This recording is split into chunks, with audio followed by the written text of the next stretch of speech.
तो hello guys, आज हम एक केडीटी का बहुत ही इंपॉर्टेंट टॉपिक कवर करेंगे जिसका नाम है अमीनोग्लाइकोसाइड्स। ये एक एंटीबायोटिक का टॉपिक है। तो स्टार्ट करते हैं।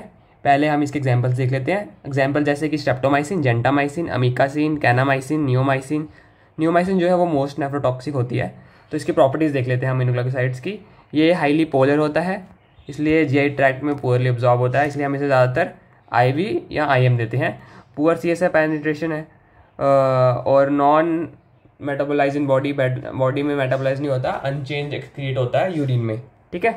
नेफ्रोटॉक्सिक होता है, ऑटोटॉक्सिक होता है। सबसे ज़्यादा नेफ्रोटॉक्सिक कौन है? नियोमाइसिन।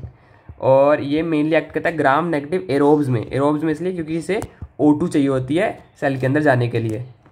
सेल मतलब बैक्टीरिया के अंदर। इसका मैकेनिज्म ऑफ एक्शन देख लेते हैं। ये 30S राइबोसोम से बाइंड करता है, इनहिबिट द फॉर्मेशन ऑफ पॉलीसोम्स, जिसके कारण मिसरीडिंग ऑफ कोडॉन हो जाती है। जब पॉलीसोम ही नहीं बनेंगे तो कोडॉन कैसे रीड कर पाएगा। ये बैक्टीरियासाइडल होता है, मतलब किल करता है, kills the bacteria.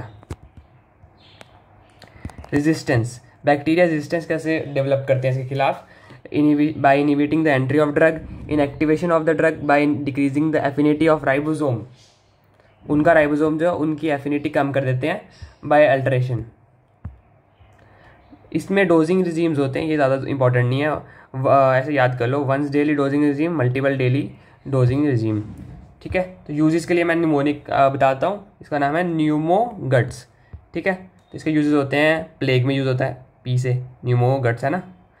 Nosocomial infections मतलब hospital associated infections, endocarditis, uncomplicated TB, meningitis, otitis externa, gonorrhoea, UTI, tularemia और सर्जिकल प्रोफाइलेक्सिस ऑफ बाउल, इसमें ज़्यादा ज़रूरी होता है नियोमाइसिन। इसके एडीआर याद करो, नॉर्थ से। नेफ्रोटॉक्सिक कितनी बार मैंने बताया, नियोमाइसिन मोस्ट होता है और लीस्ट होता है स्ट्रेप्टोमाइसिन। ठीक है। नेफ्रोटॉक्सिक होता है, न्यूरोमस्कुलर ब्लॉकेज करता है। ऑटोटॉक्सिक होता है, रैशेस करता है, वो रेयर होते हैं। टेराटोजेनिक होता है ये, जिसमें ऑटोटॉक्सिटी मेन होती है फीटस में। ठीक है। हाइपर सेंसिटिविटी रिएक्शन कर सकता है। इसके 2 इंपॉर्टेंट फीचर याद कर लो जो एमसीक्यू आ सकता है, या तो आप लिख भी सकते हो थ्योरी एग्जाम में। कॉन्सेंट्रेशन डिपेंडेंट किलिंग, अगर आप मेडिसिन की कॉन्सेंट्रेशन बढ़ाओगे किलिंग बढ़ जाएगी। और पोस्ट एंटीबायोटिक इफेक्ट, इसका मतलब है कि अगर इसका कॉन्सेंट्रेशन बॉडी में आपको शो नहीं हो रहा, खत्म हो गया, मेटाबोलाइज हो गई है, लेकिन तब भी ये इफेक्ट शो करेगी, तब भी ये किल करेगी बैक्टीरियाज को। ठीक है। Thank you.